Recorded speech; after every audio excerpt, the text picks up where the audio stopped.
آپ کے درمیان گفتگو کروں، حالانکہ میں اس کیفیت میں ہوں اس وقت، اس کو اردو زبان میں کہتے ہیں ستم بالائے ستم۔ کھلا اگر خراب ہو اور ساتھ میں لائٹ چلی جائے تو اسے ستم بالائے ستم کہتے ہیں۔ دیکھیے میرے بھائی عامر فیض آبادی صاحب کا میں شکر گزار ہوں، عالمی شخصیت یافتہ شاعر، اور کوئی شک نہیں کہ کل رات کو انہوں نے یعنی اہل سنت کے مجمع میں جو مولا کا کلام پڑھا ہے، یقین جانیے وہ مجمع علی علی کے نعروں سے گونج اٹھا۔ ان کا جو شعر بڑا اچھا ہے کہ نام قاتل کا بتانا، کیا ہے وہ؟ نام قاتل بھی بتانا ہوگا۔ دیکھیے امام حسین علیہ السلام کے قاتل کا نام ہر آدمی کھول کر لے سکتا ہے، مگر بی بی سیدہ وہ واحد مظلومہ ہے کہ جن کے قاتل کا نام ہم پبلکلی نہیں لے سکتے، اور اس کا یہ مطلب نہیں ہے کہ ہم ان پر لعنت نہیں کرتے۔ میں اس منبر پر بیٹھ کر کہہ رہا ہوں کہ میں اس وقت تک مصلی سے نہیں اٹھتا جب تک میں شہزادی زہرا کے قاتلوں پر لعنت نہ کروں، مگر سوال ہے منبر سے نام لینا۔ تو آج میں یہاں منبر پر بیٹھ کر کہہ رہا ہوں کہ جس دن آیت اللہ سستانی اور آیت اللہ خامنائی نے فتویٰ دے دیا کہ نام لو، تو ہندوستان میں سب سے پہلے شبیر وارسی ہوگا جو منبر پر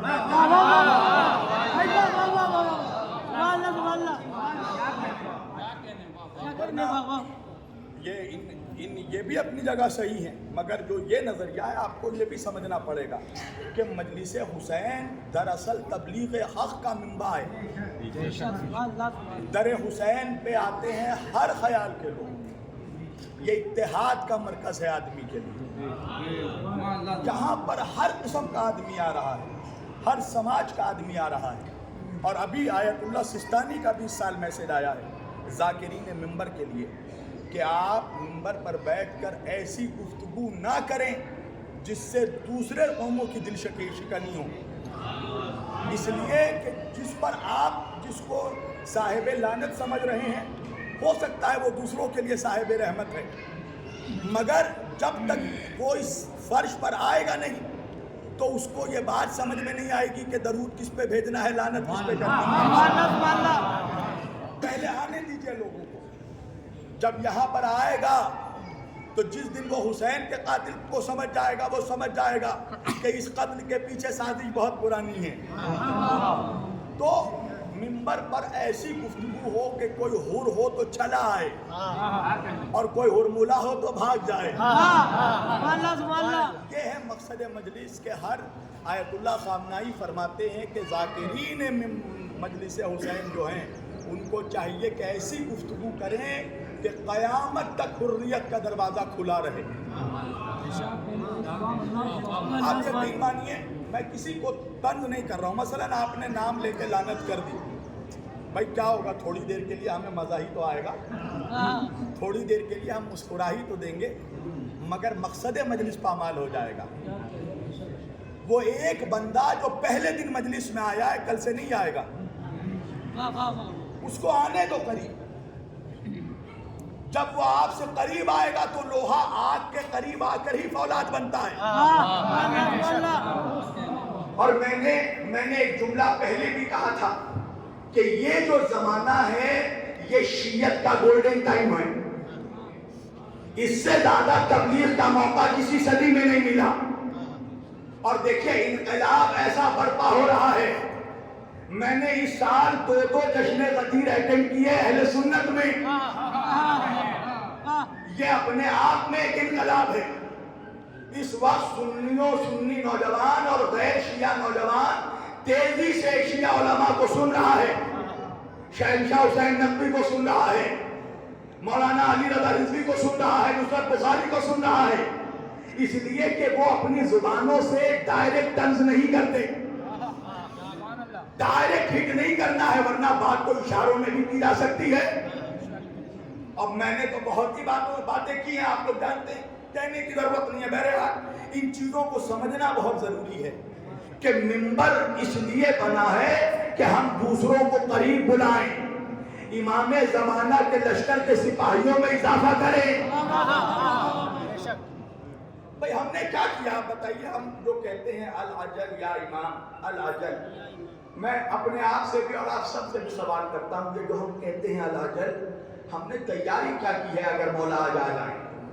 آج اگر مولا آ جائے، ہر آدمی اپنے آپ میں سوچے تنہائی میں کہ اس کی کیا تیاری ہے۔ ہمارا تو حال یہ ہے کہ 1 کلومیٹر اگر چل لے تو ہانپنے لگتے ہیں، ہم امام کی نصرت کیا کریں گے؟ یعنی ہم نہ مینٹلی اسٹرانگ ہے نہ فزیکلی اسٹرانگ ہے۔ ہم نے امام کے لیے کتنے سپاہی تیار کیے؟ معاف کیجئے گا، ہم جو مجلس کرتے ہیں، عزاداری کرتے ہیں، تعزیہ داری کرتے ہیں، یہ امام کے لیے نہیں، اپنی نجات کے لیے۔ امام کو ہماری ضرورت نہیں ہے، ہمیں مولا کی ضرورت ہے۔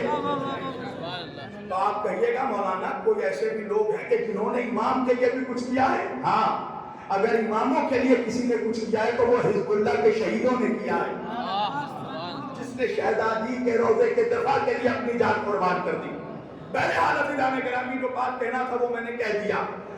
اب میں جو گفتگو کر رہا تھا، توجہ، ہم کہتے ہیں ہمارے نبی، ہم کہتے ہیں ہمارا قرآن، ہم کہتے ہیں ہماری کتاب، ہمارا قبلہ، ہماری شریعت، تو کیا یہ جملے صحیح ہیں؟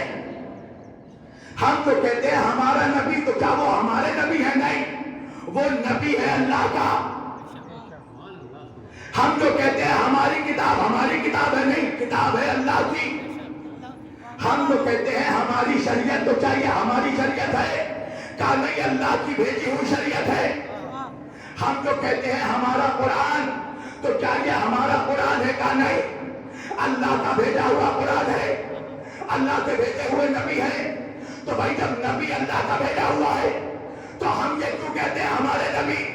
کہا مولانا یہ ہے ان کے ہمارے نبی بنا بھیجا۔ ہم جو کہتے ہیں ہمارے رسول لیے ہمارے لیے بنا بھیجا، ہماری کتاب لیے ہماری کتاب لیے نہ بنا، تو کہتے ہیں ہمارا تو اللہ نے قبلہ ہمارے لیے بنایا تو کیجئے گا۔ تو ہم مسلمانوں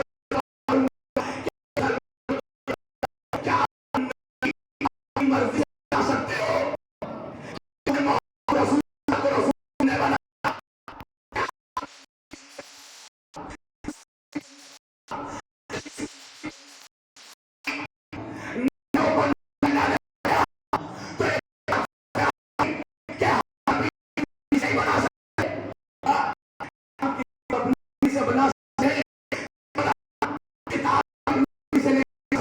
اچھا، ہم شریعت اپنی مرضی سے بناتے ہیں، نہیں مولانا، شریعت اپنی مرضی سے نہیں بنا سکتے۔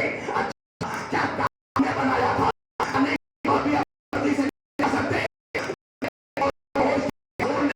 جب کعبہ اپنی مرضی سے بناتا ہے تو قبلہ اپنی مرضی سے نہیں بنا سکتا ہے۔ جب شریعت اپنی مرضی سے نہیں بنا، جب تو قرآن اپنی مرضی سے نہیں بنا سکتا تو تو یہ مرضی